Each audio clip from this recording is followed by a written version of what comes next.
So my assignment was to gain a perspective of the rapid changes in early 20th century society and their direct relation to the plethora of art movements.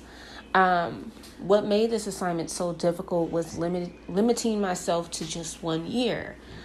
Consequently, I decided to pick the year 1920 for the obvious reason of the 19th Amendment.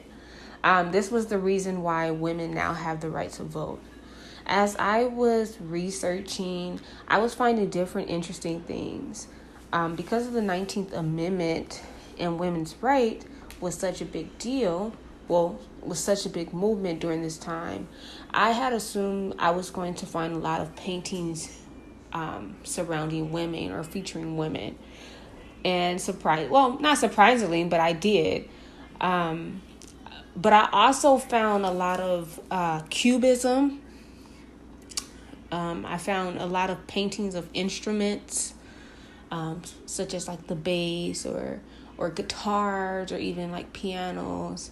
I found a lot of portraits or photographs of the working class. I'm trying to prevent from saying Americans because it was also Mexicans.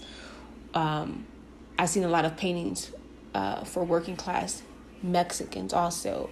Many of those paintings was with the person in the forefront overlooking the city, or there were also other paintings that focused more on the city, and it was a lot of lights that were on, like during dusk time. It was a lot of lights that were on, and the city just looked like it was literally tired.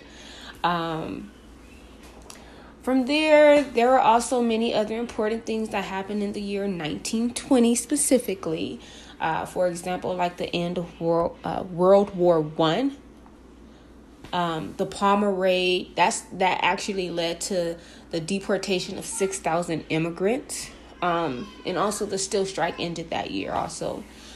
It made sense that, going back to Cubism, it made sense that Cubism was a trend. It was trending in the 1920s.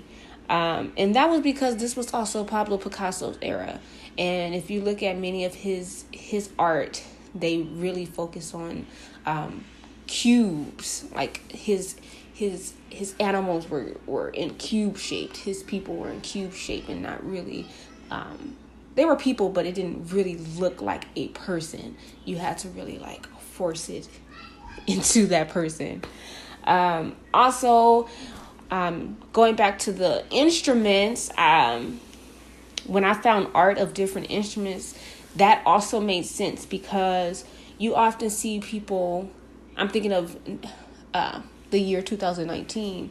I think I went to probably like at least 5 1920s parties this year alone. So that like 1920 parties, and you'll think about like flappers and jazz and the cute little dresses and things like that. So that was a big deal. So they associated flappers and jazz.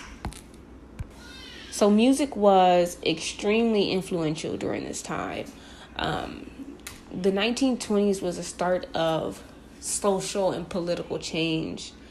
They didn't call it the Roaring Twenties for nothing. There was a lot of people who thought differently, who had a different perspective on things. So that also went into their art. You know, it was different. It wasn't the norm. The year 1920 was the start or the catalyst of so much better. And without it, I don't think art would be so forefront and influential. Did I also mention Abraham Lincoln's statue was recreated in the year 1920? That's a huge deal. Thank you for listening. That was the end of what I think the year 1920 brought to artists. It brought their freedom. It brought their independency.